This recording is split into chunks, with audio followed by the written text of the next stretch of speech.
You. So I'll show you. So this will be the least exciting piece of it right here, but one of the things that is cool. So wife and kids manhandle the garden, right? So they're starting now. Everything's getting planted, and they'll start growing everything. But this will provide months worth of food that we'll end up canning. What are you going to grow? I don't even know. I come out, I see what they do every year.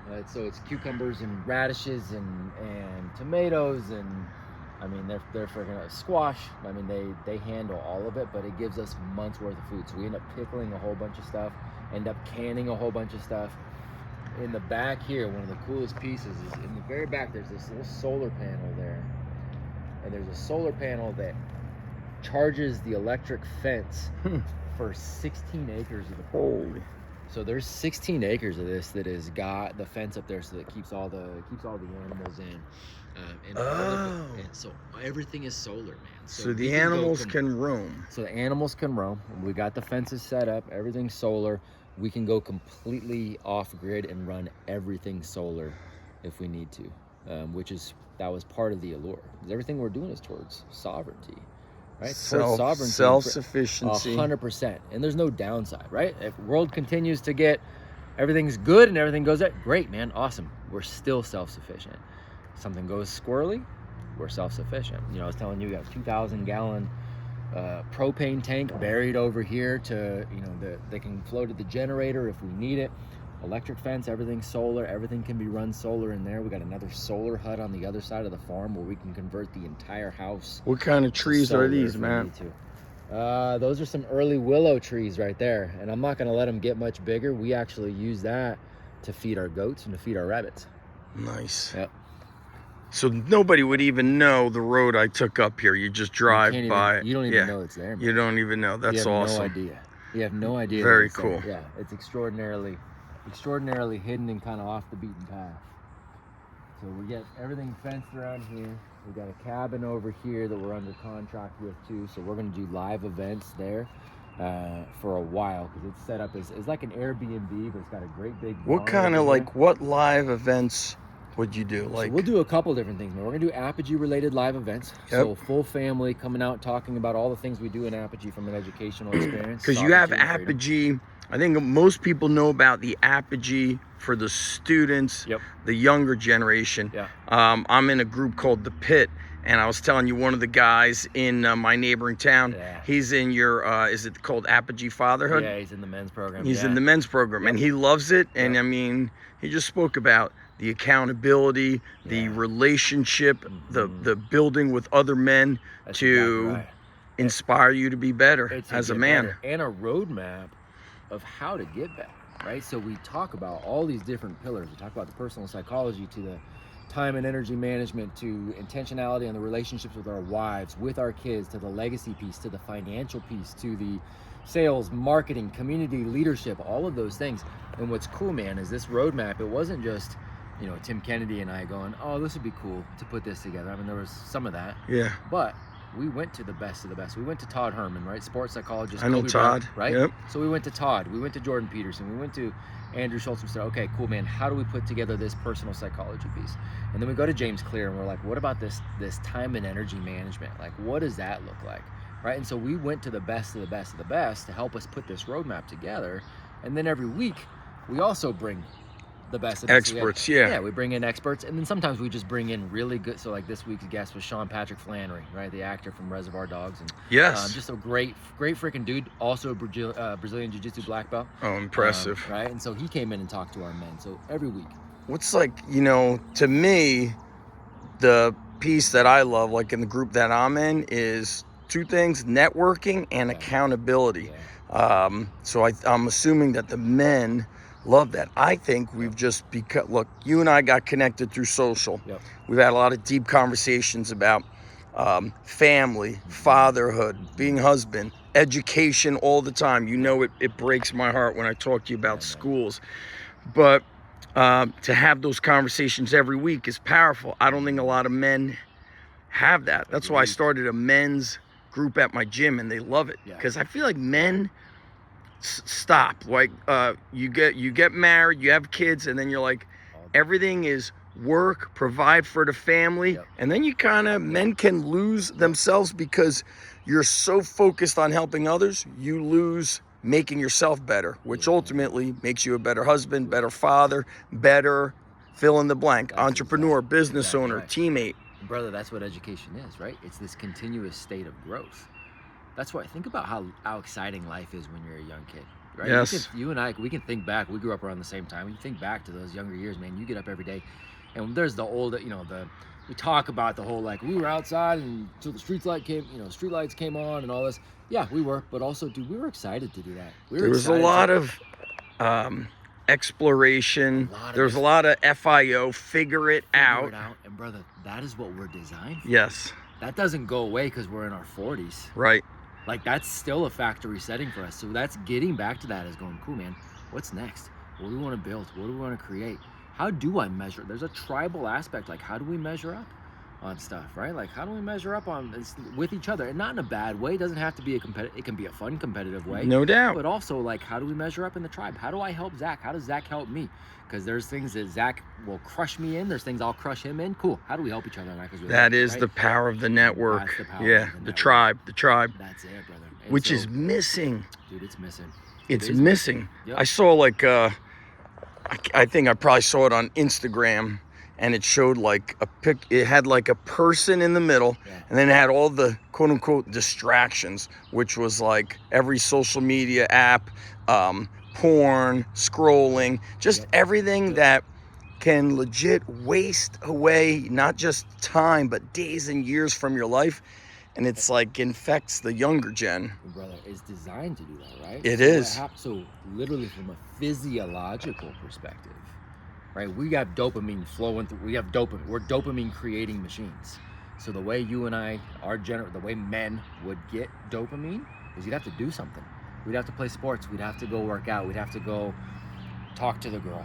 We'd have to go and we'd have to go actually achieve something. Those were great times. We had to do something to get the dopamine. That girl is hot. I'm going to approach her. Yeah. And you might get a yes. You might get That's a no, right. Yes. And then you share the stories with your buddies and you try to figure that out. And not in a piggish way. Like, right. There's that too. But there's that. We had to go win the game. We had to go battle the other team. We had to go bond with our brothers. We had to go put in a hard day's work. We had to go put some fence posts in. We had to go. That is what dopamine, like, you get it from that, right? Well, now you can get it from this. I can't, you can get it from this. You literally physiologically drain the dopamine. This is one of the biggest dangers for our kids.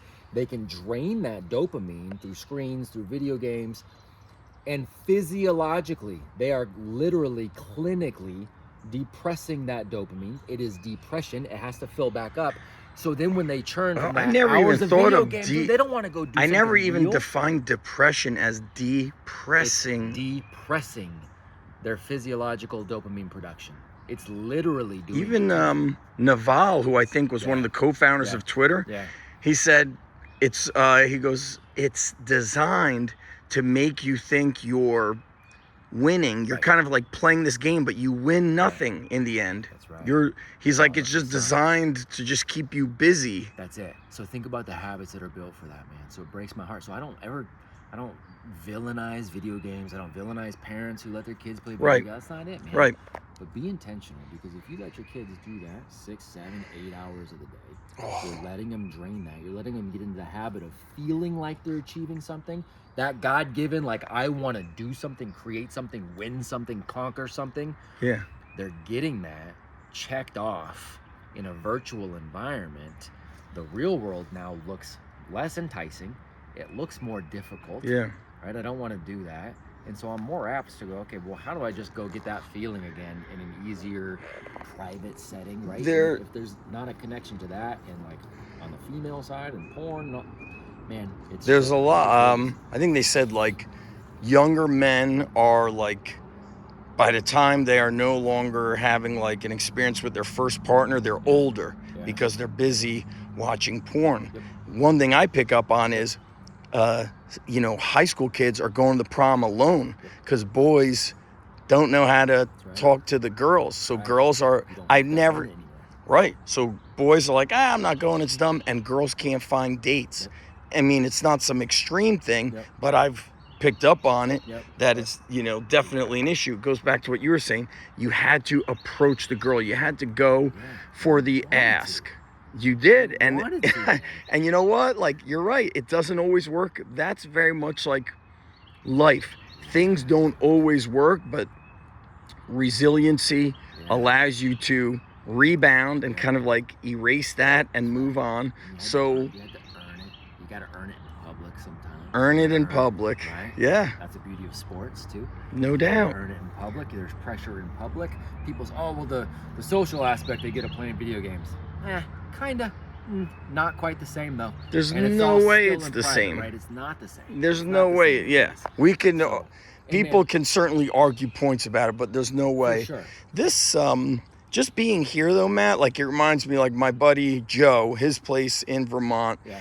Same thing, like farms, and his kids would always do work before going to school when he lived in Vermont.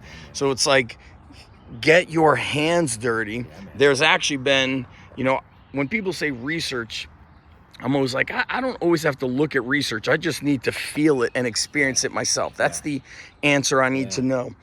My son has been like, he started a lawn care business, and it's going pretty good. And I think he really enjoys the feeling of being worked. You bet he does. Yeah, you know? Does. Yes. Whether he thinks he does psychologically to start with or not, you bet he It's does. like a hard day's work. Man, it's a thing. That's a real thing, Yes. right? And look, we can speak anecdotally, and we live in this weird world now where everybody's like, source, give me the research, give me the... Man, some things you don't even, like you said, you don't need it. Some I don't things need it's the just research. anecdotally. Yeah.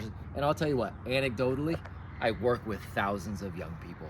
So anecdotally, Right. I'm having these conversations about how they've become depressed around video games, about how they've become depressed around pornography, around how they feel fantastic when they go actually work hard and do something. Yeah. So anecdotally, I'm getting this conversation thousands of times over. Yes. We have this conversation all the time. I feel like, you know, you have to replace. So if we're going to minimize and reduce all the phone time and video game time, what do you replace it with? And I know you're good friends with Jason Khalipa. Jason Khalipa just had Jared Perlmutter on, JP. He was a co-founder of, it was called Brick CrossFit back in the day. It was a very popular one. Now he works with Orange Theory. Okay. But he was a martial arts guy. Anyway, what he said was, he's about our age. I think he might be, I'm 48. I think I'm a little older than you. Yeah. I look older, but you're a little older. Okay.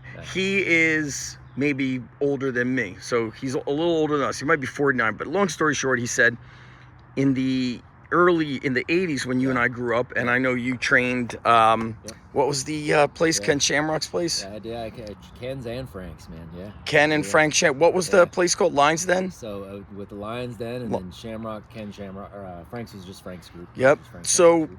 I remember I know you had to go through that like hellish tryout, but JP was talking about martial arts in the 80s was very much about respect, honor, learning life stuff. He goes, now, you know, a tough guy can go to an MMA school and a year later be a pro fighter. Whereas he said, like, in the 80s, martial arts had this like honor to it. There was a lot of teaching about life. And I was thinking of that. I think about it a lot. I think Tiger Schulman's does a good job with it. But there used to be a lot of mom and pop style martial arts places that really honored that old school. Now, I'm going to give a shout out, man, because there are a lot of gyms that are bringing that back. So I want to hear about them. Like legitimately, right in a few minutes, my kids are going to go out to. My middle daughter's going to head out to her gymnastics center, and then my son is going to go to kickboxing. He's going to American Top Team here in Asheville. Oh, really? Brother, they are. So my friend is the wrestling coach at American Top Team down in Florida. Down in Jupiter? Very cool, man. Steve Mako. It's Steve Mako. Coconut Creek. Man, he's a Jersey guy. That's right. He's a Jersey guy. Mako's a legend, man. Yes. So American Top Team out here. Nice. They do a phenomenal. Do they produce top tier professional fighters? They do. I can tell you this right now. The biggest thing that impresses me about the kids program specifically is the fact that honor, that discipline, that expectation of doing the work is still there. You don't do the work, you don't promote. You don't show up, and put in the effort, you Yes. don't promote. You're there in class and you're just kind of jerking off. Go over there and sit down, man. Go get on your knuckles. Go get over there. You're sitting the rest of the class on your knuckles. That's how it used to be. There also and that's how used it to should be like, I remember my older brother went to these 2 karate schools in our area, and there was always quote unquote older men. You know, now we are old. I think when we were young, we thought somebody who was like 45 was old as a dinosaur. So I think those men maybe were late 30s, late 40s, but they had a lot of mentors around them. And a lot of it was, like you're saying, push-ups on the knuckles in the 80s was like, oh my God. Dude, that was, yes. but that was it. But there's something special about that.